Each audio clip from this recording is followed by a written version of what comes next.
Council meeting of October 10th, 2022. Madam Clerk, the roll, please.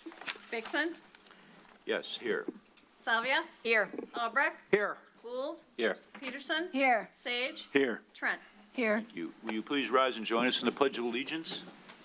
I pledge Allegiance to the flag of the United States of America and to the republic for which it stands, one nation, under God, indivisible, with liberty and justice for all.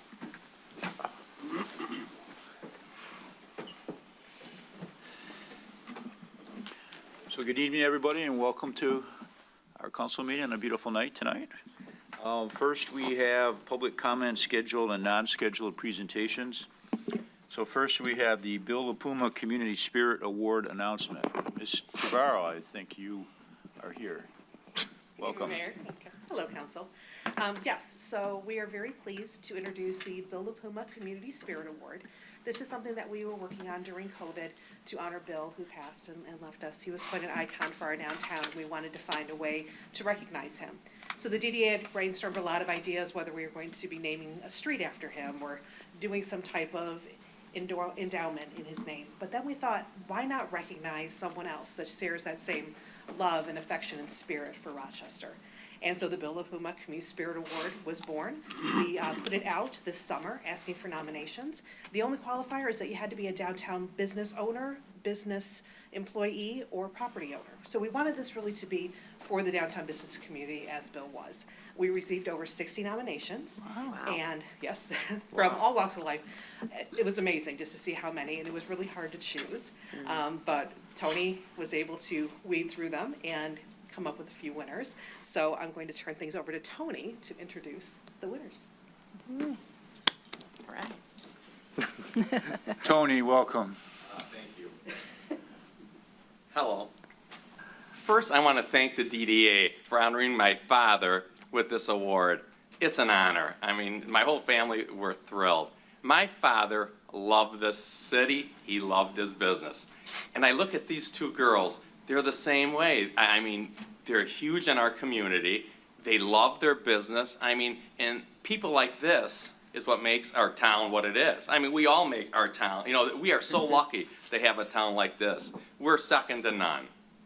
But anyways, we went through a ton of names, and we had, like Chrissy had, over 60 people, and we spent a couple hours going through all the different people, and it was tough. And we started with, we were gonna have just one winner. And Nick said, we got to the end, and we had two people, Linda and Renee, and we said, oh my God, we can't. Nick said, what are we gonna do? And Nick says, okay, we're doing two this year. So that's why we did two this year. And we couldn't ask for better people. These two are, they're great. But okay, I wanna introduce the first one. Linda Gallagher, she's the owner of South Street on Rochester. Linda's the heart of downtown Rochester. She has made her store not just another shop, but a home for all those who enter. She genuinely cares about everyone, actively listening and eager to help whatever they need. Linda was the creator of Deck Art, a unique community building event, and takes part in a myriad of community initiatives. Most significantly, the Rochester Skate Park. Most significant is the impact she has on our youth. She regularly will donate to our schools and help students who do not have enough income to participate in events and clubs with her donations. Linda is a true gem and is extremely worthy of this award.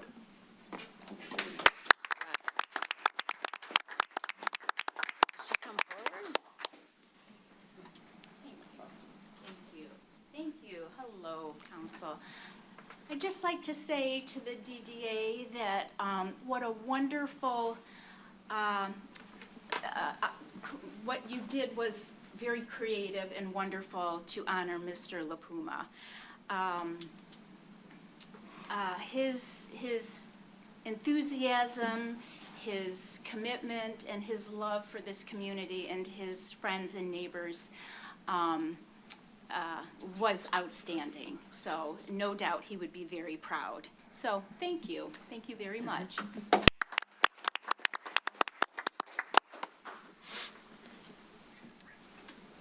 The next is Renee Perkins. She's the owner of the Funky Frog Resale Boutique. Renee has done incredible things for the community since taking over the Funky Frog and moving the location downtown many years ago. She is always involved with community activities such as Posed, sidewalk sales, Explorer Club, deck art, often going above and beyond with decorations and promotions to build excitement. Her free little library and garden at the store show a pride in the downtown area and attract people to hang out longer in downtown. She always has a smile and provides great customer service to her customers. You will often see Renee wearing downtown Rochester shirts as she takes great pride in the area and is always optimistic about the future. Renee is a blessing to the downtown area.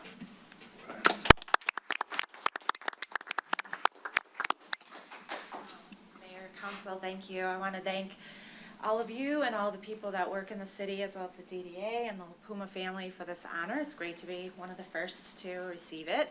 And I love downtown. I love having my business here. I wouldn't have it anywhere else. And I'm glad to continue keeping Rochester what it is and helping the community. Thank you. And based on the success and the response that we got for this award, we are planning on bringing it back next summer for the second annual Bill Lapuma Community Spirit Awards. Just for anyone who's thinking of nominating, each winner received a trophy. They will have a permanent plaque inside Lapuma's with their name on it, and they receive a private coney party for them. Oh, awesome. I know, it's a big project. Mayor, while we have Christy up there, maybe so we get this up front here, she go over the Halloween stuff that's coming up for the kids in the next few days, if that's okay. Sure. So Trick or Treat downtown is this Saturday. Trick or Treating itself is from 3:30 to 5 downtown. We usually see about 3,000 kids downtown. So be prepared. It's a one-way path, so you'll see in all of the bump outs, you'll see signs letting you know. So the east side of Maine will be northbound and the west side of Maine will be southbound. After that, we encourage people to come over to Water Street, where we will have the costume parade that starts by the elevator and then leads all the way down, led of course by the police and fire department, to the farmer's market lot, where we have the Halloween Fest. We have treat stations, craft stations, Metro Detroit Ghostbusters and Ecto 1 will be there. Quite a few photo spots. The Linda Ray team will be there giving out pumpkins to the first 100 families that come. Little Donut Factory will be down there. And then also across the street at the fire department, Raya is doing their annual spaghetti dinner. So it'll be a fun afternoon downtown. So the total run time is from 3:30 to 6:30. Lots to do. Be ready. Short period of time. Thank you. Any other big Excellent. skeletons? There may be a large skeleton. I think you guys have heard these 12-foot skeletons Yes. that have been popping up. They're very Yes. hard to find. Robert. I may or may not have stalked Home Depot for several weeks and have one. So thanks to the fire department, they're helping us construct it because it is 85 pounds and quite large. So we will, that and a bunch of other fun things. So, yes. Thank you. Thank you. Thank you. And then just to announce, we are going to have Halloween night. It's going to be from 6 to 8 o'clock again, like last year. So just so everybody knows that. Anything further? Mayor Pro Tem Salvia. Thank you. I just wanted to thank one more time Linda and Renee. Thank you for keeping the spirit of Bill Lapuma alive in Rochester. We love that and we need that. So just thank you for everything you do and being you. And Tony, we're waiting for a city council party. Thank you. Thank you. Okay, is there any further public comment? Brian, are you there? There is no comment. Thank you, Okay. Mr. Mayor. All right, thank you. Next is approval of the minutes, the consideration of the minutes of the regular meeting of September 26, 2022. So moved. Motion by Councilmember Peterson. Support. Support by Councilmember Sage. Madam Clerk, the roll, please. Vixen, Yes. Salvia, Yes. Albrecht, Yes. Gould, Yes. Peterson, Yes. Sage, Yes. Trent. Yes. Thank you. Thank you. Next is approval of the consent agenda. Our one item is appointment of election workers for the November 8th, 2022 general election. So moved. Support. Motion by Councilmember Albrecht, support by Councilmember Peterson. Madam Clerk, the roll, please. Vixen, Yes. Salvia, Yes. Albrecht, Yes. Gould, Yes. Peterson. Yes. Sage, Yes. Trent. Yes. Thank you. Thank you. And there is an election right around the corner. Yes, So, there is. so please vote. There are no old business or tabled items. There's no public hearings for legislative deliberation tonight. First is a consideration of an ordinance amendment, Section 2102, accessory buildings. Mr. City Manager? Or Mr. City Attorney? I'll Yeah, take I'll this. just I'll take this. So administration had brought forward to Planning Commission a potential ordinance amendment regarding accessory buildings. Right now, the ordinance amendment limits heights of accessory buildings to 12 feet. And through a bunch of research done, there was quite a few that got up to 13 feet. And digging further, it was determined that there was a misunderstanding of what the limit was back some years ago, and there was a lot of accessory buildings that were approved at up to 13 feet. So there's two parts to this. One is that, the ZBA has considered a number of these, as Nick has mentioned, when they receive multiple, the same situation, that sometimes that may lead to an ordinance amendment if the same issues keep popping up. This was one of them. Also, the concern with doing so is that the concern of, well, we don't want people to use this as another dwelling unit, such as a mother-in-law's unit or a separate Airbnb or whatnot. So in addition to increasing the height, we did put limitation language in there prohibiting the use and construction of it as a separate living or dwelling unit separate from the house. That doesn't prohibit someone from having a man cave or an office. I'm thinking of the planning commission discussion, using that, but as far as having it separately built so it could be a standalone, this ordinance language does prohibit that in a new subsection F7. So part of it is a kind of amendment to what's out there now. I think there was, according to the Planning Commission, there's a number of accessory buildings that exceed 12 feet, and capturing, they would capture most of them if they went to 13 feet. So before you is that zoning ordinance amendment to Section 2102. Since this is a zoning ordinance, if City Council wishes to proceed with it, the next step would be to set the matter for a public hearing. We would request the 14th of November. Councilmember Peterson? Thank you. So a couple questions. One, so does that stop them from putting a bathroom in there at all, though? Because if they wanted water facilities for whatever they were to do in the garage? It would not. Currently, you can have, Nick pointed us out at Planning Commission, that you can have a bathroom actually on the first floor now. Right. But as far as, so it doesn't prohibit plumbing, it prohibits building it out such that someone has all the necessary accoutrements, like a kitchen, bathroom, living, like bedroom space all together. So that would not prevent someone from having some people have a bathroom in their man caves, I guess, so it would not. Okay, another question. All right, so the next one would be then, so in doing so, are you doing anything to have it to where you can install a taller garage door? Or is this only for the peak and not for the actual use of the garage? Yeah, so we'll still measure the peak to the mid-span, so you can flatten that out. You could have a taller door, but it doesn't prohibit it or encourage it either way. So you would think if they want to get that extra bonus room upstairs, yep, you bring the garage door to the 6 feet and hold it, maybe 6.5 feet, but they can flatten that roof line out. So, sure, if you got an extra foot, in theory, you could have a taller garage door. Well, and if I may, so the reason I'm asking is because so many of the garages are obsolete, Yeah, functionally true. obsolete Trucks. anymore. And so when you're going to build or buy, you're not going to want to buy a house like that. So would this be only on anything newly constructed? Nope, so they could renovate their, through the chair, you could renovate your existing garage and raise that pitch up, which would get you that taller door to get a bigger vehicle in. Okay. So it's just pure, if you want to take the roof off the existing building and raise it up a foot, you could do that. Which obviously then if you wanted not to use it as a bonus room, you could raise that garage door up a foot too. Yeah, and it's really hard we've had to There's a try lot to of do work. that with, to Wow. modify 100%, so, all right. Councilmember Sage? I was just going to make a motion to set a public hearing on November 14th.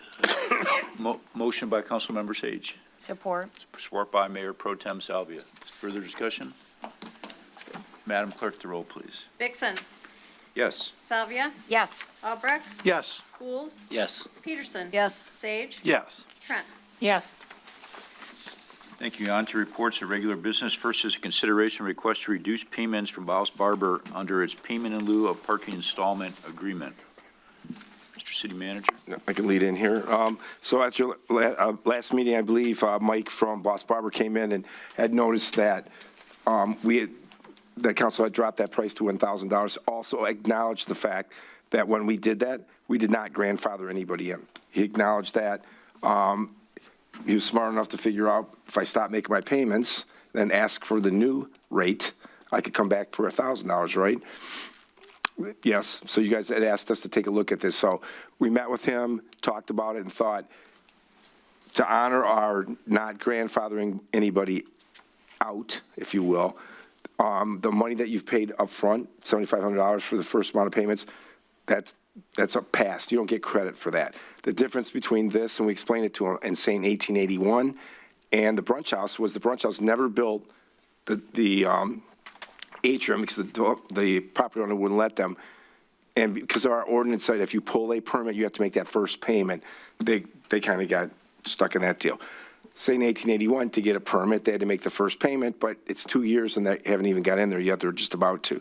So a little different circumstances. We explained that to Mike and said, so you've had the benefit of the extra parking and your bar and your hair salon, but we would be willing to go from this point forward to 7 for 7 years.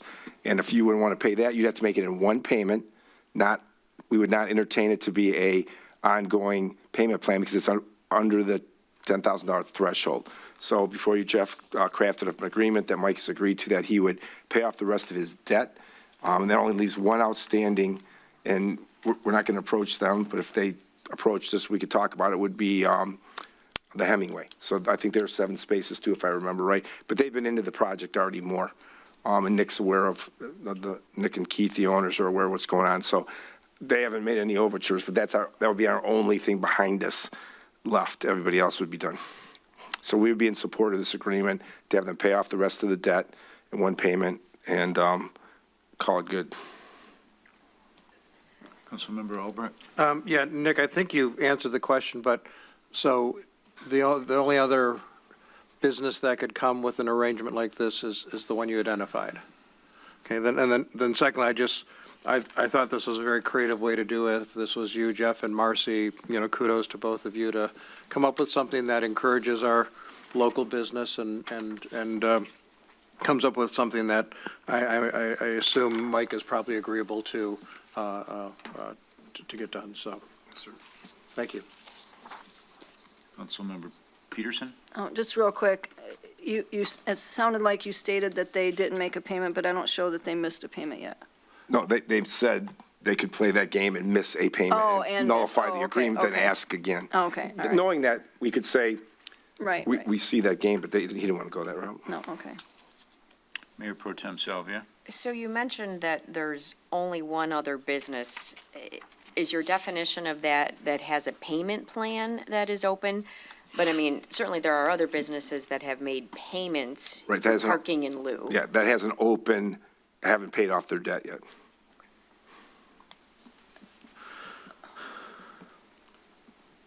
Councilmember Albrecht? I would like to make a motion to consider Boss Barber's request to reduce payments under this payment in lieu parking installment agreement that we've put together and would support that. Support. Motion by Councilmember Albrecht, support by Councilmember Peterson. Further discussion?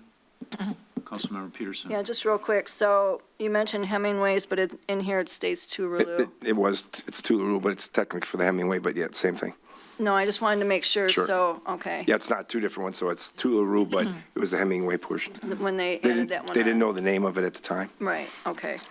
So it stayed under that then. It was never transferred into the Hemingway name? Correct. It was not. So should it be transferred into? No, I mean, it's their the name? way it stands is probably, it's Toulouse. So it was, It'll always- explain it was when they expanded the Hemingway, that's increased to 7 spaces because they use that as a banquet room and a separate entrance. Still owned by Toulouse? Correct. Okay. Further discussion? I'd just like to say that while I have sympathy for this, you know, people could go back for decades on this. People had to pay. At the time, they made an agreement. I think this is a very slippery slope to go down, and I will not support this. Councilmember Peterson? Yeah, thank you, Mayor. So I guess, and that was my concern too, because as the two that you stated, what happens if they were to come before us? There's only one. If they did, we'd have to have the same consideration. No, I meant Brunch House and, Oh, no, we already made that deal, and then they, yeah. No, we made an agreement with them. They Right, paid. right. Yeah, we reduced theirs to the 1,000, because they didn't have agreements anymore. They extinguished them, and then they came in at 1,000, so the Tularoo was the only one that, it was them and Boss Barber had left outstanding debt at 7,500. and the Saint, that one's all set too? Correct, they're all paid off. Okay. Councilmember Trent? So, is this opening up like a whole can of worms? Is that what's happening? Are you saying no, it's only? No, so we're limiting it to one can of worms, which would be potentially the Tularoo. What? Right, but what I said was, Right. there's a fairness issue. That's what I'm saying. Right, and the mayor's right. I mean, there's people that paid 12,500 years ago. So I understand his point, and I don't disagree with that. It's a council decision, and we were asked to look into it. Madam Clerk, the roll, please. Vixen, No. Salvia, No. Albrecht, Yes? Gould, No. Peterson, Yes? Sage, Yes. Trent, No. 4-3, Your Honor, motion failed. Thank you. Next is a consideration request to approve the rental of a rear loading truck for the 2002 leaf collection season. Alec, is that you? Welcome tonight. Hi, Mayor, Council. So in order to perform the residential leaf pickup service that the city provides, starting here in a couple of days, the Public Works requires use of a rear loading collection truck. The first day of leaf pickup is scheduled to begin this Wednesday, and the delivery company can have this delivered by tomorrow or Wednesday. Superintendent Dickinson has been reaching out to the companies. Company that we have recommended is the same one we've used for past years. The rental for 4 weeks, plus delivery and pickup is $8,800, which is under the approved manager spending. However, in past years, we've gone over the 4 weeks just because leaves don't always fall when you want them to. Last year's final cost for the rental was $14,700. So staff recommends approving the rental of this rear loader with Premier Truck Sales and Rental for $8,800 with weekly extensions of $1,925 a week. And then Superintendent Dickinson is also here to answer any questions for the leaf season if anyone has any. I do. Councilmember Trent? Yes, so where do the leaves go? And where do you take the leaves? They first go to a big pile at the Public Works yard. We take them to leaf heaven. Big bonfire. Lot of life in that leaf litter. You can have them dump it at your house too if you would like. Well, maybe not that far. I'm just saying, are the city is the ones that take care of the leaves, or are the people that we're paying, if we're paying them to do the work, do they, do they? No, so It's the we're doing rental the of the work. It's truck, our guys that yeah. go and pick up the leaves. We're just renting the vehicle. Oh, okay, sorry. We don't have enough vehicles. All right. Councilmember Albrecht? I was just doing some math over here, so if we did extend it 3 more weeks, that would take us to $14,575, and it would extend the leaf pickups until the end of November, so. And I believe last year was about 7 weeks as well. Okay, I just wanted to make sure, I was going to compare apples to apples, because I doubt you'll be done by November 9th, so. Yeah, it looks like Right. early, With the late fall right now. winter trees falling, so, okay, thank you. Councilmember Peterson? Yes, so should we just make a motion I'll make a motion that we extend it to the full 7 weeks then, for the full price? Because if we don't use it, they won't charge us, correct? I mean, the rental's only for 4 weeks. That's what we'll agree to, but then they allow us to extend that It would help, it would be bad if that one, if we don't use it, we'll just make sure we cut the contract when we're done with it. I would like to do that then. I would like the motion to be for the full 7 weeks. Motion by Councilmember Peterson, Support? support by Mayor Pro Tem Salvia. Further discussion? Madam Clerk, the roll, please. Vixen, Yes. Salvia, Yes. Albrecht, Yes. Gould, Yes. Peterson, Yes. Sage, Yes. Trent. Yes. Thank you, Alex. Thank you. Let the leaf collection begin with the trackers, right? We have trackers. Trackers. Trackers. Can't wait. Not Gotta- that cool. We gotta track the leaves Those who are Track the leaves. bored. in the truck. Next is a consideration of an easement for the Rochester elevator property. Mr. City Attorney? Yes, thank you. Before you for consideration is an easement that would allow certain encroachments from the Rochester elevator site to remain in place with an actual agreement in place. Little background, I did provide my memo, and Attorney Primo, who represents Moschery, did also provide some information. The genesis of this is the developer is trying to purchase the property, and through the course of the title work, it was determined that a portion of the elevator building is located in the city's right-of-way, and also there's a curb cut and access area along Water Street. As is the case when encroachments are found, that becomes problematic for title companies and for lenders. So that was brought to the attention of Moschery, and so that got their legal counsel, Mr. Primo, who is in the audience today, to contact me and say, all right, we want to figure out how to make this legal. In other words, how to make it legal would be to have an easement. They're requesting an easement which would be recordable with the Oakland County Register of Deeds, and which would allow the development, the closing to occur without having to knock down the building. Right now, the title company has taken a look at this easement to make sure that they're able to get clear title. It will still show up on the title work as an easement, like all other easements of record. That's not a problem. The lender has a bigger issue, from my understanding, because they've got a building that encroaches onto property not owned by whoever, that property. So this issue goes back decades. Obviously, the Rochester elevator is very old. If they did buy the property, they could knock down the elevator building tomorrow if they wanted to. The thought leading up to the request is to potentially keep the elevator building up. Obviously, it has a lot of historical significance to the city of Rochester. As far as procedure goes, they have not presented a developed plan for the property in the formal sense with, at Planning Commission going through that, which is first, securing the property, getting the development plans together. It would certainly, I would think, change the development plan if this easement was not granted, because that would have to reduce or change the project. So this easement, I worked on it with Mr. Primo to try to get it to the point where they were comfortable, the title company was comfortable with it. It's up to the city council.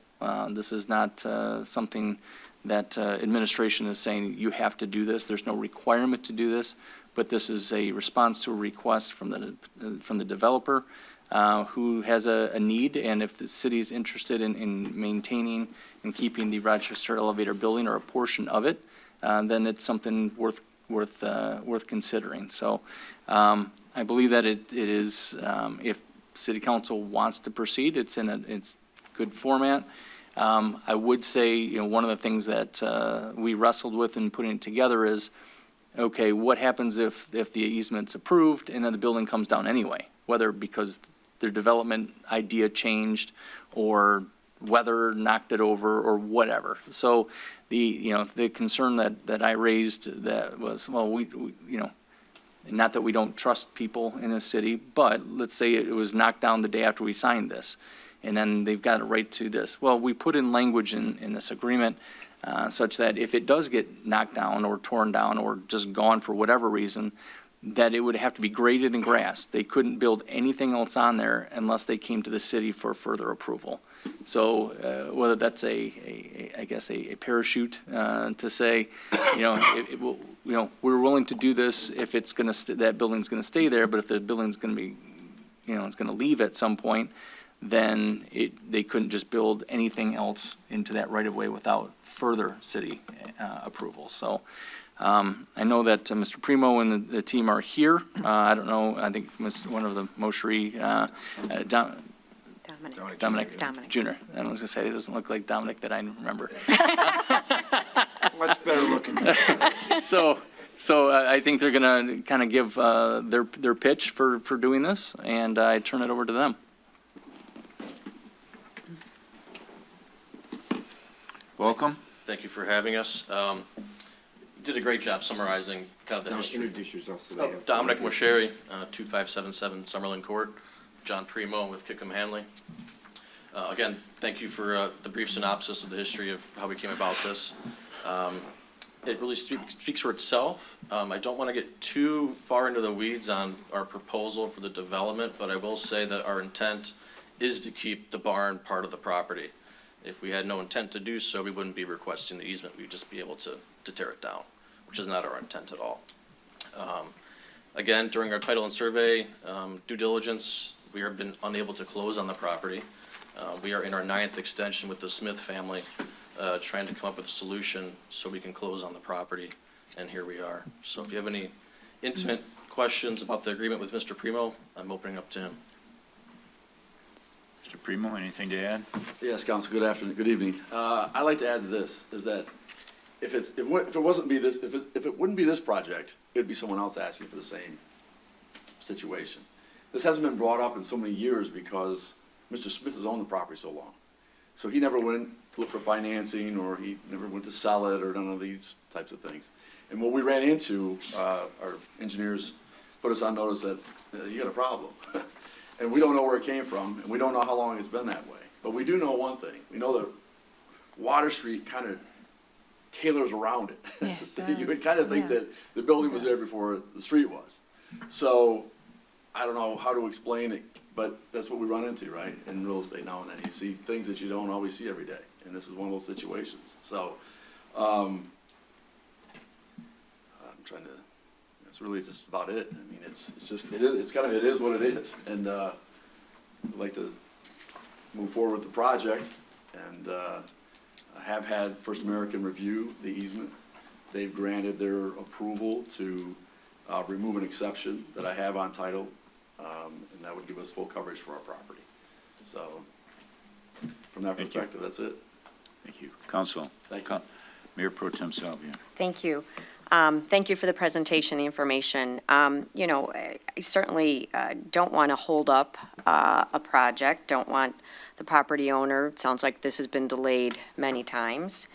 We certainly want the brownfield on this site. I think that is a win for the city to get a cleaned-up site. It's $1 million that has come from the state.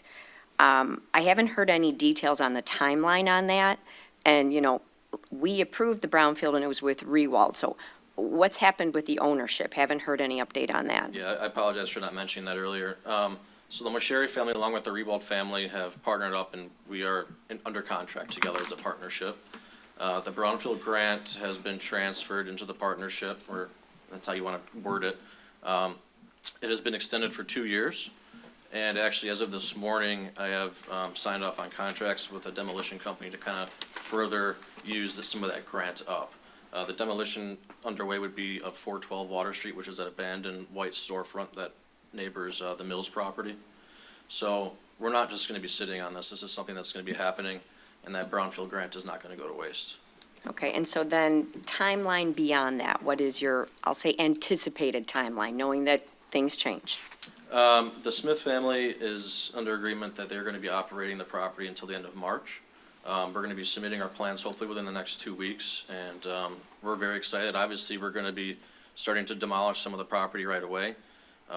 So we're not, lackadaisical upon this at all. So I think we all know that there is very strong public sentiment around this building.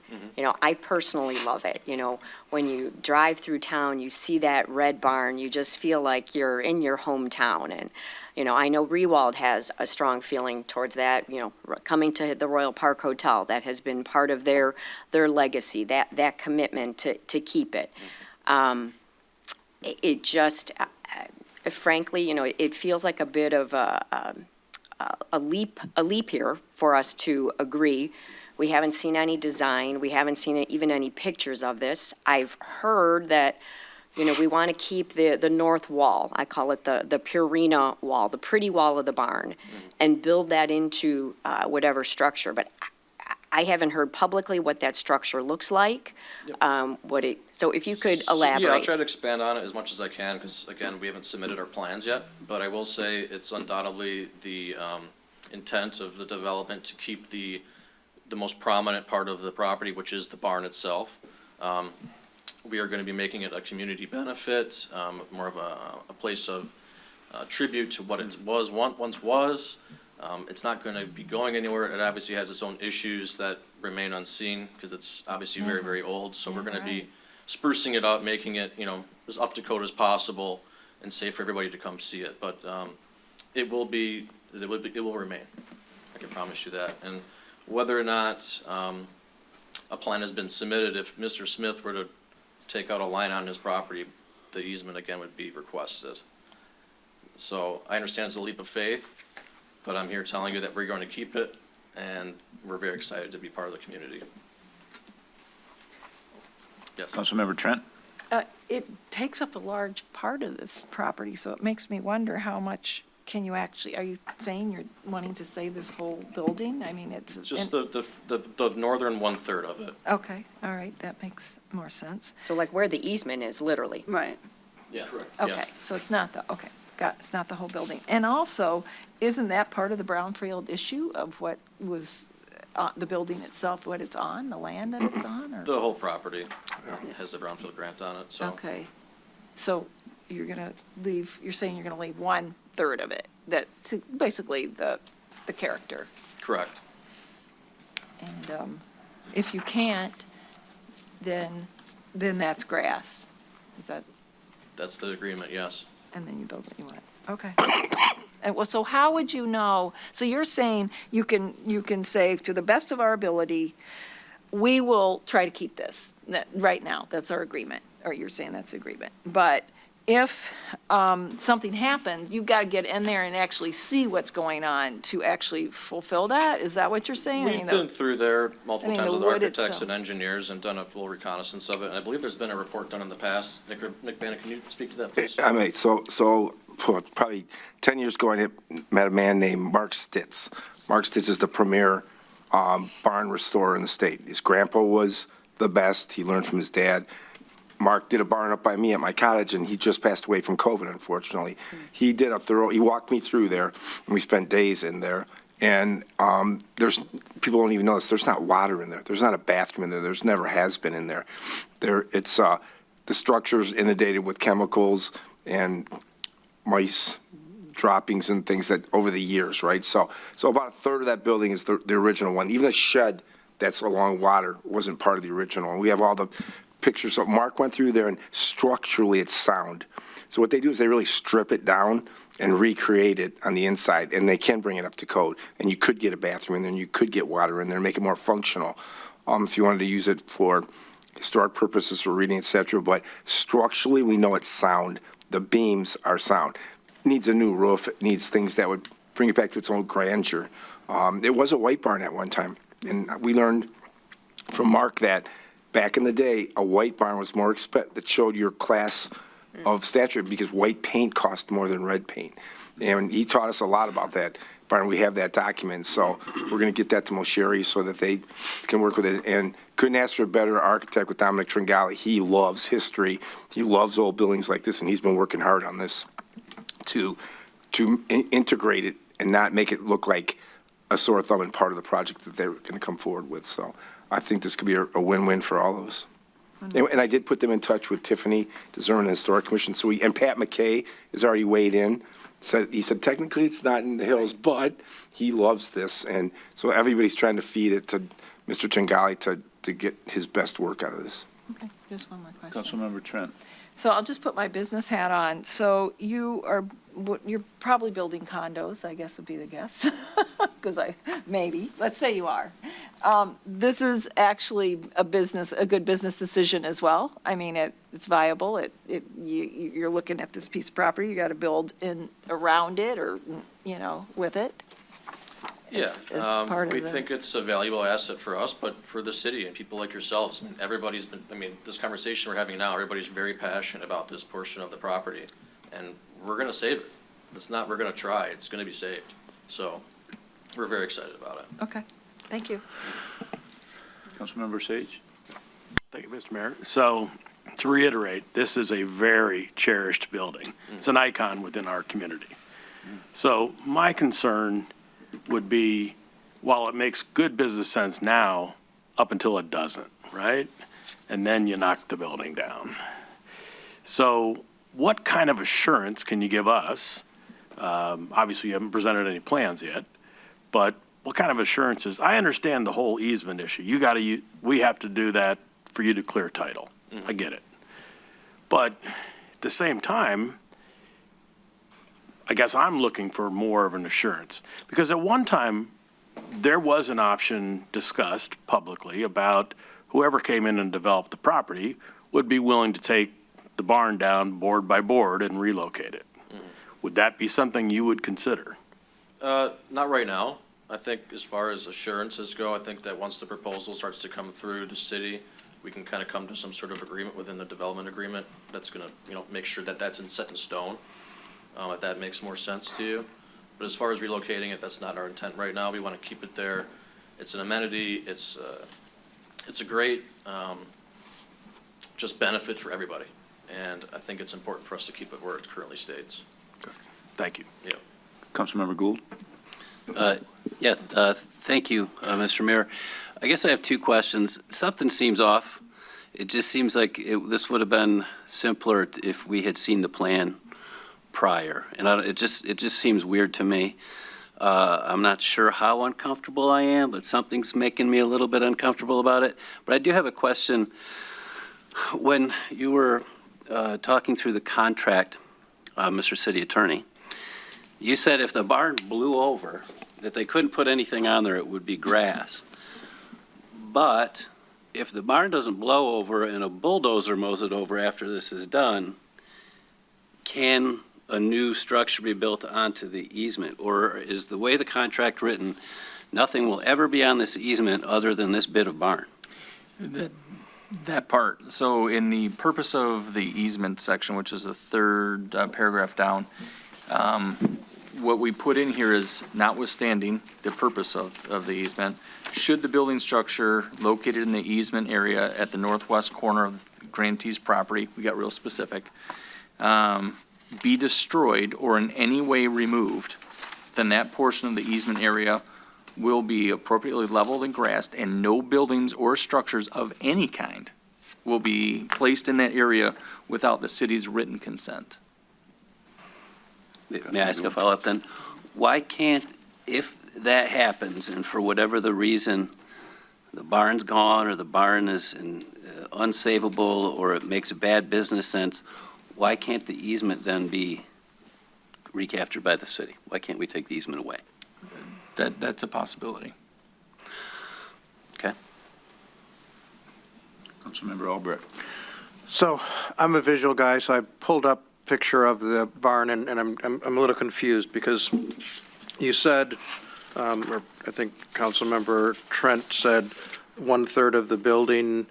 I just want to be clear. There's the barn structure, then there's the red building, then there's the blue building.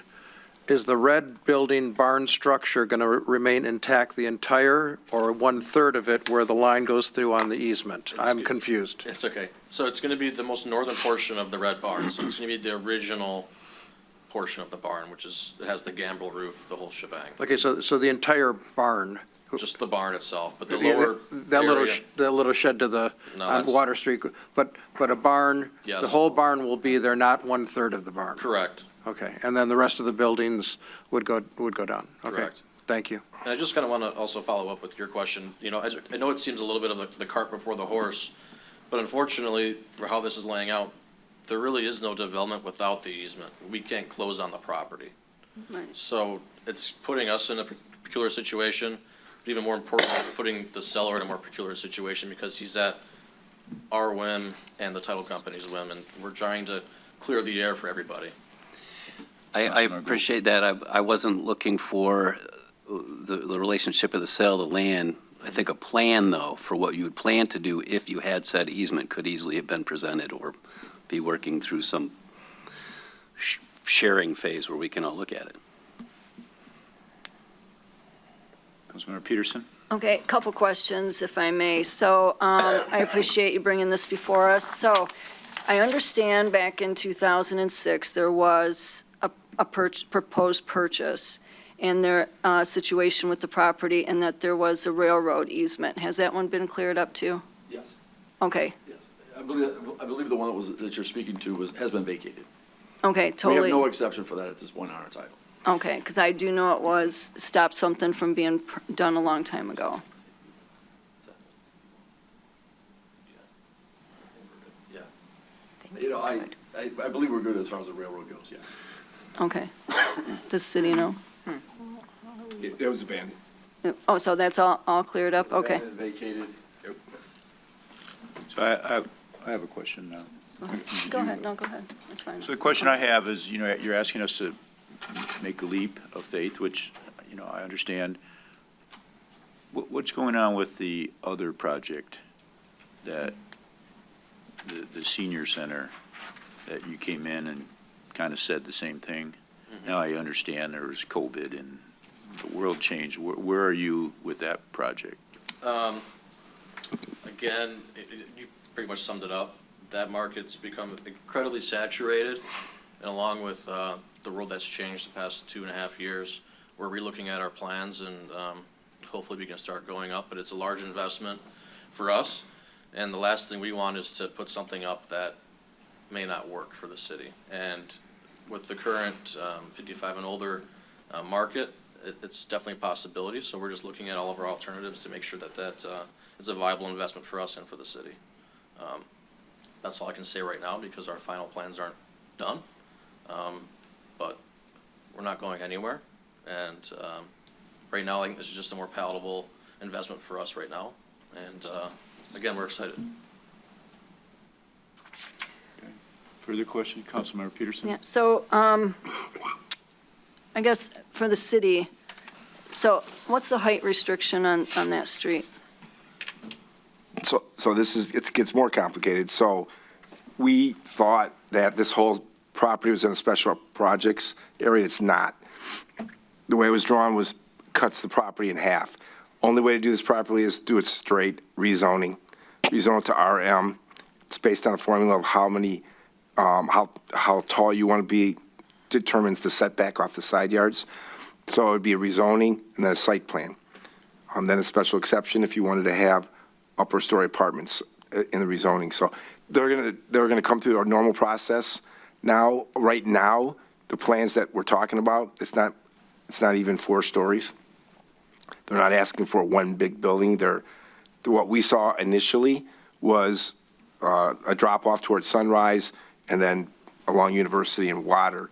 Very reasonable height, 35 feet, I think if it was, and some rentals, some condos, that could change, but the rezoning will calculate that. So that's got to come through Planning Commission to this council for rezoning, back to the Planning Commission then for an appropriate site plan. And so there's a lot of things that we have to go through. We've been working with the team to make sure they know all the steps. It was a little discerning for them that it couldn't be a PICA. Actually, in pure planning, it's better to underlying zoning, live by the rules. Yeah. And if you can do that, then there should be no questions. And they've been willing to go that route. Mayor, one more. Councilmember Peterson? Yeah, so, okay, so in this easement, we are going to have the continuous maintenance of the underground. do we know what the underground is in that area? Because when was the last time it was worked on? And that to know whether or not it would influence the, or hurt the development coming in and would cost us more money if we're having to Yep, maintain it. good point. So the engineers have done a lot of underground work already. We know where the water main is. I think something's got to be relocated, storm sewers, everything is outside that barn. Nothing goes through the elevator itself. So all new easements will be dedicated to, the way we have to handle the storm. They have to do a 100-year storm detention. We have 0. And you know how close we are to that river. Right. On the other side, it's there. So they're going to come in with a 100-year storm that's stored in the middle of the property, underground, filtered before it ever gets to a storm sewer. It actually creates a loop for our water main in that area, which will help us also. It's a massive upgrade to our utilities, but it will not affect the elevator itself because nothing goes through it. Okay, so what part of that land piece then is that going to be? It's in the all the way at the existing other end? easement already. It's not this piece of it, so. Okay. Anything further? Councilmember Trent? Yeah, so, okay, so let's say worst-case scenario, it doesn't work. So, like. What so that- doesn't work? I'm sorry. Like the barn renovation doesn't work. Let's say it might not work, because what they're saying, if it doesn't, that's grass. Is that it? I mean. I think it's more so referring to like a natural disaster, or, I mean, our intent is not to tear it down whatsoever. Okay. I just was like, getting grass just doesn't seem like a No, very yeah. good prize, Yeah. especially in my world. It's just like, here's your grass. Yeah. It just doesn't seem pleasant. Councilmember Albrecht? Nick, you mentioned it, and I respect Tiffany from the Historical Society, so she's looked at this, and what was her opinion as she signed off on this? I know she's very passionate about this. Yeah, I don't want to give her piece of too property. much credit here or power. So we gave them their name so they could work with them and let their institutional knowledge of the building be shared with them, but they have no way to control this or dictate. So, but we thought it fair to give them a heads up so that they could be part of it. That's why we reached out to Pat McKay too. So it's a team thing, we don't need them. They're not going to dictate anything because they can't. I mean, it's Mr. Lawrence's barn, it's his elevator. So, but we did put them together. I don't know the results Put of who that yet. together? We're putting with Sherry, gave them the contacts for the historic commission. Have you talked to the Rochester Historical Society? I would, this just happened, They're so. asking yeah. you. Yeah. Oh, I'm sorry. Our architect has talked to them, Okay. and they've had some good feedback back and forth. It's another dominant.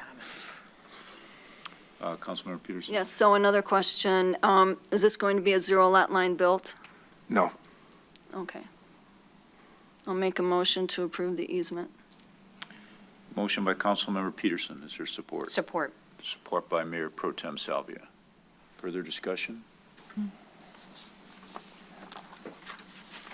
I guess I would like to make some discussion on it. So I really support this really for the sake of the property owner. The property owner could have torn this building down at any time. He has wanted to see this move forward. And I think these are two good developers that we have history with the city. They have history with us, that sounds like their intent is something that our residents would be happy to see. So while, yes, it is a leap of trust with both of you, I'm going to look at you in the eye and say, you better do what you said you're going to do. I'm Sicilian. No, I'm kidding. So anyway, I am support this motion.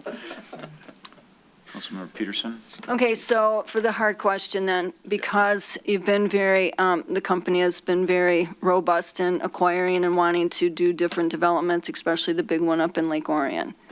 I know that one's back for plans, et cetera. So how do we know, I mean, and I appreciate the partnership that you have with the Rewalds as well to do this one, but is there anything going to stop you from, or put a halt to this with these other ones that are happening as well? No. We're very strong right now with very strong partners. Two separate, and actually have partners in the Lake Orion deal anyways. Different partners. Different partners, Right, yes. right. So as far as timing and capability, no, it's not going to get in the way. And we're very confident that we can move forward as fast as we can. Will we be completed before Lake Orion? It's probably going to be at the same time. Lake Orion has like a 7 to 8 year build out. Yeah. So. No, I know that part. I was just being, that's all right. Just one more thing, I'll say one more. Councilmember Trent? Well, I'll agree with Mayor Pro Tem Salvia. Yes, I'm going to take you at your word. I think if it was torn down, it would lose its complete flavor, its brand. It's branded a barn there, and I think it'd be a much easier sell for you and your companies to keep it intact and improve it. And I'm excited to see what you're going to do, and I will trust you to do that. Thank you very much. Councilmember Peterson? Yes, thank you. One other thing. If in the event you find that there is going to be a major issue with the barn, will you come to us first, like right away, so we understand and it's not a surprise? Absolutely. Thank you. Madam Clerk, the roll, please. Vixen, Yes. Salvia, Yes. Albrecht, Yes. Gould, Yes. Peterson, Yes. Sage, Yes. Trent. Yes. Thank you. Thank you very much for your trust, and Thank you. looking forward to working with you. Good luck with that project. Thank you. I hope that works. Okay, next is consideration request to adopt a performance resolution for municipalities to issue the 2022 annual permit for work on state trunk line right-of-way. Mr. City Manager. Alec, you want to get it, come up? This is really, every year we have to designate folks that are representatives on this project, and we talked with Alec, and he can go over how we're doing. Yeah, so it's every year, we have to submit an annual permit with MDOT to do work in their state right-of-way. In order to do that, we have to approve a resolution, or the city council has to approve a resolution designating which city officials can apply for these permits. The past permit resolution has names that no longer work for the city, so we're recommending myself and Superintendent Jason Dickinson to be able to apply for MDOT right-of-way permits. Sounds perfect to me. Motion? Motion to approve. Motion by Councilmember Peterson, Support. support by Councilmember Sage. Madam Clerk, the roll. Vixen, Yes. Salvia, Yes. Albrecht, Yes. Gould, Yes. Peterson, Yes. Sage, Yes. Trent. Yes. Good luck with that, Alex. Next is a consideration receipt of the check register reports. Mr. Mayor, there's just one check register this evening, 929. You can answer any questions you might have. Very good. On to receive report from the various boards and commission, receipt of a report from the Zoning Board of Appeal. Mr. City Manager. Yes, so we had one item this past week, and it was different. We were waiting for it to come back. The ordinance we passed this evening about the heights of the garage took away the need for the gentleman to come back in order to do that. So that we didn't need to do that. So it's my agenda in here. Yeah. For my, which one is it? Yep, that's it. Yeah. It was a kind of complicated one, so, oh,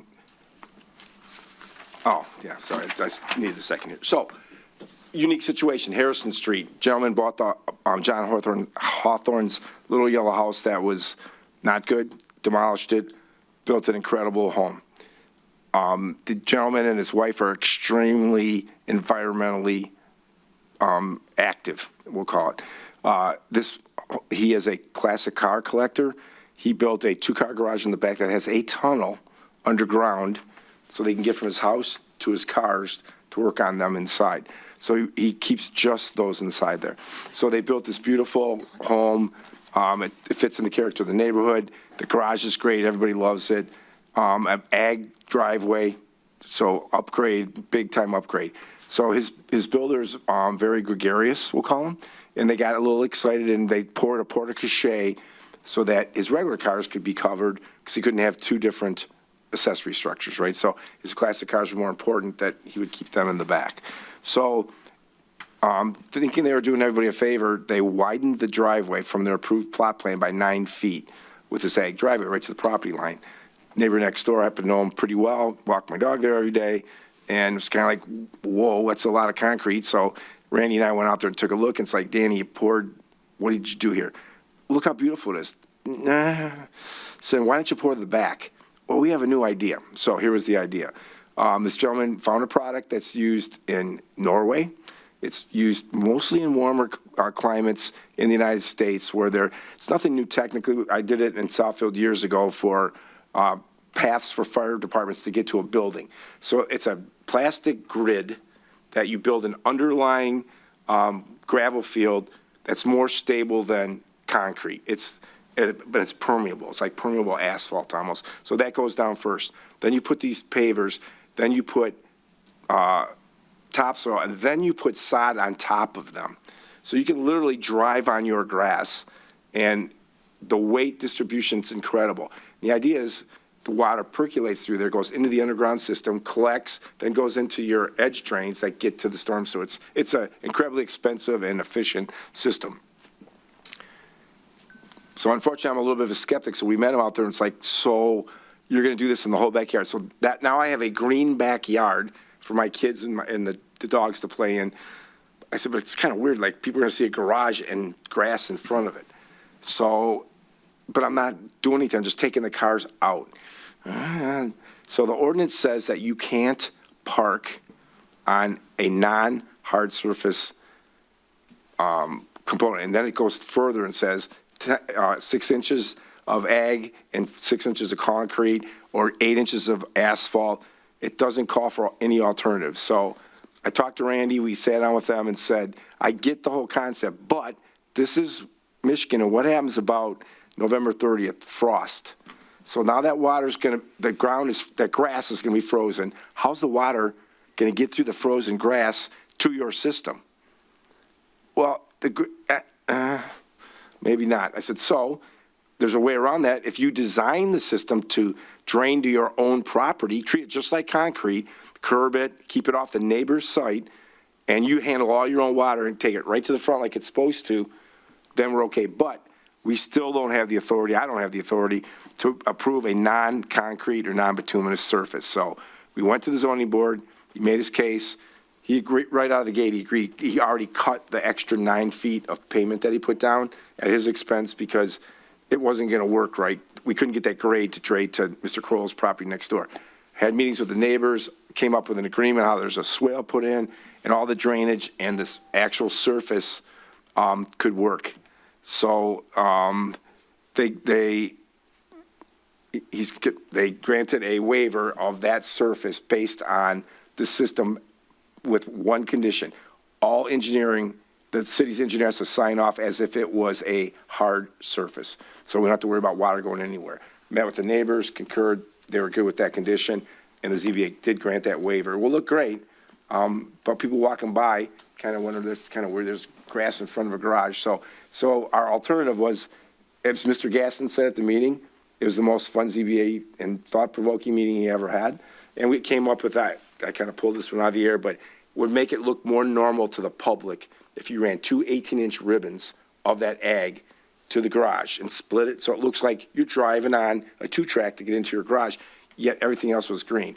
It would make more sense logically, and he agreed to do that. So in the conditional was a 2-track ag, and then use the new system for the rest of it, design it to act if it was impervious in its entirety. So it's really cool. It was a pretty fun meeting. Took a couple hours, but we got there, and I think we made a good decision. So it was a fun meeting. And that was it for ZBA. You're a geek, Nick. Councilmember Peterson. Yeah, so now we're just going back to the old days of the Exactly, 2-track. 2 tracks. You got it. Well, it's a smart thing to do. It was kind of Less cool. to shovel.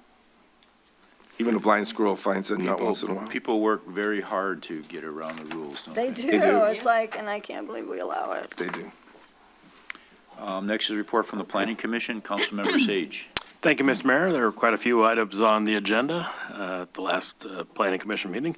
First was a consideration for the Rochester Corner Bar, which is previously known as Penny Black. We approved a payment in lieu for 3 additional parking spaces, and it will now be sent to council here for final approval. Next was the Dearborn Federal Credit Union, which is the building, used to be the Martial Arts Studio. It's the building next to the BP station. We approved a site plan request for facade renovation. Mr. Mayor, if I just correct one thing, Mr. Say, so they have to pay that $3,000, just write a check. They can't, they're not able to come pay. It was for that easement of the, remember the landscaping that was going to be in front. Okay. We're going to bring that to city council, just for correction. Thank you. We did consider the public hearing for the accessory buildings, which we then voted on here at council tonight. Considered setting a public hearing date for Kruk cards. And due to issues related to their current site plan, we've asked the applicant to resubmit a revised site plan before we move any forward. We reviewed the site plan for the Roxy, previously known as the Village Shoe Inn, as an entertainment venue. Very, very exciting project there. Public hearing is scheduled now for November 7th, Planning Commission meeting. We also reviews the, again, revised site plan for the St. John's Lutheran School, and that too will come to public hearing in front of the commission on November 7th. I was just going to add, the Solaronics is also coming to that first meeting in November. So it's going to be quite an evening at the Planning Commission. Councilmember Peterson. Yes, just real quick for administration, what's that special exception for the payment in lieu of parking for the Village Shoe Inn? Yeah, so what they decided was, instead of maxing out the parking right now it's 100% impervious, it's horrible. So Glenn, the owner, said, I'd rather pay for parking and green it up. So we're getting a sidewalk, we're getting a buffer on both sides, on Pine and on 4th Street, and he's only putting 17 spaces, so he has to pay for 63 or 67 space. So he's willing to pay $67,000 into the fund for because the concept, and you'll see it when it comes forward, but the concept is come into town, eat, then go walk to the Roxy, and then go back and have dessert or a drink after, and kind of spread out the time. So you don't necessarily have to park right there, because you go to any other place, you might eat first and then walk to your venue and then walk back. So he thought it was a good investment to pay in lieu of parking instead of just jamming that thing with cars when he still couldn't get enough cars on his site to cover. So I thought that was a pretty good compromise. Yeah, it's going to maximize our parking deck every night, basically. Yeah. So I have a question though, Mayor, because how many people are they anticipating there? Because I do know on a regular basis that weekend, Friday, Thursday night through, Sunday usually is, the parking structure is very full there. Yeah, so we've made, yep, there's 312 people, so it was 150 cars, and Mayor's right. We talked about, they've got this creative. They would be willing to buy software for our computer system that they could, on their ticket, because this is a ticketed event only, you can't just walk up and buy a ticket. It's dueling pianos, it's a comedy club, it's bands passing through and doing one night in this area, that they would put a ticket price, a parking price on their ticket, whatever it is, for 4 hours, $4, and they could pay it there. It gets kicked back to us. And on that ticket, say it's only good for the east parking structure. So go eat dinner on the east side or downtown, park on the east side, and then you can just scan your code and get in and out. So we're going to try to push out the parking the best we can. Made him aware of the month of December and into November. He's aware of that. He's already met with the DDA and talked about coordinating events. So he's on the weekend of Kris Kringle. You'd be insane to try to have something. There's just not enough parking in town. So he does not want to push Valley parking, though Planning Commission brought up, hey, maybe you should have the ability for Uber drop-offs. Alec came up with an idea in the staff, and he's like, maybe that would be smart to have an area that people can get picked up in front of that building on Uber. So there's 3 spots that we're going to do that. So good thinking. So that was a good creative thought. And so we're going to do everything we can to make this work and spread it out for everybody. So how many spots are we losing? Losing in the parking lot itself? There'll be 63 short of what there should be. Okay, so so they're taking away 63 of them out of there. Oh, right now? Right. There isn't even an approved site plan. There's probably 45 right now. But the new layout would need a total of 63 Okay. plus, so it's not like 100. So we don't have, that lot doesn't hold 63? Correct, that's correct. Okay, that's all I wanted Gotcha. to know, okay. And that money goes into the parking fund. That's correct. Okay. Next is a report from the Principal Shopping District, Councilmember Gould. Yes, thank you. We met on the 5th. You have the agenda. We welcomed a new member. Karen Melsbury joined us. Great person, a lot of energy, very, very cool British accent to share with the group. Then we talked about Lanyap. You have that in your folder on November 21st from 6 to 9. Plans are coming along quite well as we would expect. This is pretty routine now. They're still working on getting Dave Llewellyn to come and MC the event. Requests we discussed caroling in the city, which they're hoping will be on December 11th. And we'll be using, lining some of the street with the floats from the parade. I believe the parade's on December 4th, I wrote somewhere. Yeah. Yep. And then we talked a little bit about Chief Financial Credit Union, which sponsors a lot of stuff in town. $5,000 gift here and $10,000 gift there.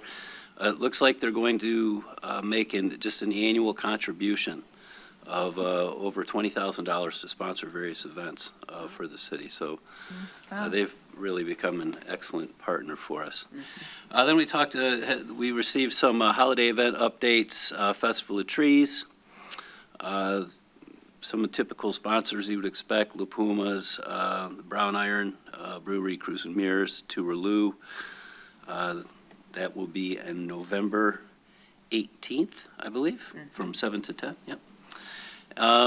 We talked about the Snowman Stroll. There are still 2 snowmen left. If anybody has $2,000 and they'd like to buy a snowman, you could have it artistically designed or painted, and then you can donate it at the end or keep it in your home. There's a gift card match program is coming back. They already have some good financial support. No surprise, Chief Financial stepping into that as well as the DDA. And the last thing, kind of old news now, the light show is being installed. I think we've probably all seen that. Yep. Very good. Checker. That's it. Thank you. Next is a report from the Budget and Finance Committee meeting. Yes. Mayor Pro Tem, Ms. Councilmember Trenton Albrecht. Member Trent. Oh, okay, yeah, it's me. Yeah, yes, we had a couple of items. We continued to review the master fee schedule and talked about and discussed permits for new window installs only. And then we we also looked at refining the scorecard for evaluating projects and purchases. And we addressed the council's request to have a component added for public safety recognized in this process. So we added the category, and its value is up to 14 points. Pretty much it, short and sweet. Very good, thank you. On to public comment. Any further public comment? No? Okay. On to general miscellaneous, Mr. City Manager. Yeah, I'd like to thank staff. So if in your packet, you see a picture of the scarecrow in the city event. Every year, Christie twists everybody's arm, and come on, you guys, let's do one here. So this year, staff is a little thin, but I'd like to thank Joellen and Jason and Patrick and Chief Steve and Alec and Christie. They made an Elvis scarecrow. It's probably the best one we've ever had, quite frankly. So there's the talent for moving forward to, you told me to mentor people. Got scarecrow builders, so we're good to go. No, we really appreciate them taking the time. It was a little bit of a cool day, and then it gets put up downtown with the rest, and that really is, again, the flavor of Rochester, all these little things, and staff gets involved, and they didn't have to do that, and we appreciate it. So, my last thing would be, for me, when we're done here, would be a request to go into closed session to discuss upcoming union negotiations with no intent to come out of session when we're done. Thank you. Madam Clerk, anything tonight? Yeah, everything's going well with the election. We've issued about 2,700 absentee ballots, which is about 1,000 more than this election 4 years ago. But we still have 1,700 applications for absentee ballots out there that haven't been returned. So I don't know if that's, if you want to vote or still deciding, but that's a lot to come in the next 4 weeks. So if you have your application and you want an absentee ballot, turn it in as soon as possible. Very good. Just heads up that we are having that planning commission meeting that we're anticipating a large crowd the night before the election. So it's going to be here Correct. so that's okay. Yes, Jimmy and the DPW staff usually have all of the election stuff out by that afternoon. So we'll have the room all set up. Okay, thank you. Mr. City Attorney? Nothing, thank you. Councilmember Gould? Just so really quickly, I know folks are aware of this, but they still can't hear us at home that are watching on the And TV. according to the city manager, I think with the 18th. is when November, it's- October 18th, as Comcast gave us a date, the part comes in from Atlanta, Georgia. Ridiculous. Yeah. Anthony is Drive down Yeah. there? out of his mind. Yeah, it's no excuse. They had to go to Chicago, Atlanta. They found this cable to get it up here, and the installer can come with it on the 18th. Should be the last council meeting this happens at. Allegedly. Yes. Mayor Pro Tem Salvia? Nothing other than did enjoy seeing the Elvis Scarecrow at the Stonewall Pumpkin Festival and look forward to seeing it in downtown. Nice work. Councilmember Sage? Just one thing, given the agenda we're going to have for the Planning Commission on November 7th, would we consider an alternate site to hold that meeting? I think we can consider it. It's worth considering. I'll talk to the city manager. Might not be a bad idea, the community house or something. And I have that for Oh. election day. Yeah, that's all, yeah, you can't use that building. How about the OPC? Sorry. That's election. Maybe the OPC. The community house. Election. She said she's Well, got. Oh, They're right. cl- Yeah, that, I have election in the auditorium. Right. OPC, so that there might be, I don't know if they have another room. Would the RCS allow us to use their auditorium? It's really the big room. Probably not. Do you have options for televised, though? We'd have to make arrangements. Yeah, so we'll work on that, Okay. but yeah, I mean, in theory, it could be a large meeting. Councilmember Albrecht? Nothing.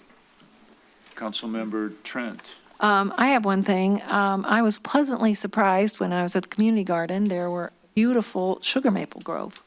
Thank you to City Manager Nick Banda. He's been speaking about this for a while at City Beautiful Commission and the DPW and Parks, whoever got it in. It is absolutely beautiful. Anybody want to see it? It's just wonderful. It's no longer grass.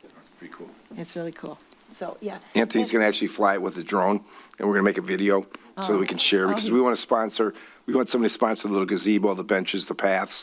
So we're going to make a little documentary, if you will. Anthony's going to fly it and do different things, and it's really cool. It is. It's already cool. And Vince Rapello, if I may, Mr. Mayor, shout out this guy, his workers, Sherman's does a great job. Davies good, but this guy is the best. Concept Exteriors, good price, unbelievable thorough, from the deer guards to it's unbelievable how the care they take, and they crank it out. So he's the best. I have just a quick question. I'm a little confused. The November 7th, is that a council meeting too, or what? How, no, it's not? Planning Commission. Planning It's only Commission, planning. first Monday. Oh, okay. We're the And then second. we're the second. Okay, thank you. Exterior concepts. Councilmember Peterson? Thank you. So a question for administration, and maybe for the next meeting, something can come back, or just how it may affect us with the Regional Transit Authority issue on the ballot, since there is not an opt-out. I'm just concerned about how that's going to affect the community. If I may, Mr. Mayor, so I talked to Madonna Van Foss, and I'm a little surprised that I think, this is my conjecture, that they're loading up on the people that they think they can get this passed with. Mayor Barnett has pretty much made it clear, like, I'm not supporting this, and they didn't ask us to, or even come to try to sell it to us. We offered, said, if you want to talk about this, I'll be glad to listen. What's in it for Rochester? A mill? We would like a mill for our roads and stuff, and the fact that we don't get to opt out anymore, it's discerning to us. So they're strategically working their way however they're doing. It's awful quiet. So I don't know what they have up their sleeve, but they have not accepted nor offered a proposal to come here and try to explain it to us. No, I guess, and if you could find out, and I've sat in on the regional transit meeting, so I would like to find out why our proposal is for 10 years and Macomb is for 4. Okay? same dollar amount, everything, and this is just, I don't know, it's just, and now it's $66 million they will get from Oakland County in 1 year, and how that will affect us. And the only thing I can tell you, and if Madonna's watching, the only comment I got back was, if you don't approve this, OPC buses are gone, you have to pay for them. But see, that's not true. Okay, thanks for the threat, you know. That is not what the That's- OPC has been Exactly. told. No, and that's not true, because it is federal dollars for the OPC. Yeah, And that's, so- that's how it's been presented, and I guess that's why I Yep. would like us to find out for the next meeting how that will actually affect, so our voters can understand what they're voting for. Good. All right, thank you. Thanks, Mayor. I think what our voters need to understand is it's going to cost us all a lot of money if A it lot, passes. yes. That's what we need to understand. But that's just my personal opinion. What's a lot of money? I just have one comment, or one thing. Councilmember Gould has graciously agreed to serve on the City Beautiful Committee as our council liaison, so I'm going to appoint him tonight to that post. So thank you for that. And now we need a motion to go into closed session without the thought of returning. Motion to go into closed session with no intent to return, to discuss upcoming union negotiations. Support. Motion by Mayor Pro Tem Salvia, support by Councilmember Peterson. Discussion. No, well, go Go ahead. ahead. No, go ahead, just. Madam vote on Clerk, it the roll, first. please. Vixen, Yes. Salvia, Yes. Albrecht, Yes? Gould, Yes. Peterson, Yes. Sage, Yes. Trent. Yes. Councilmember Peterson. Yes, thank you. So regarding City Beautiful, because at the last meeting I stated I would, and then I reached out to the mayor too, because I do teach that night and I cannot, so. And thank you for that. So we're going to take a 5-minute break.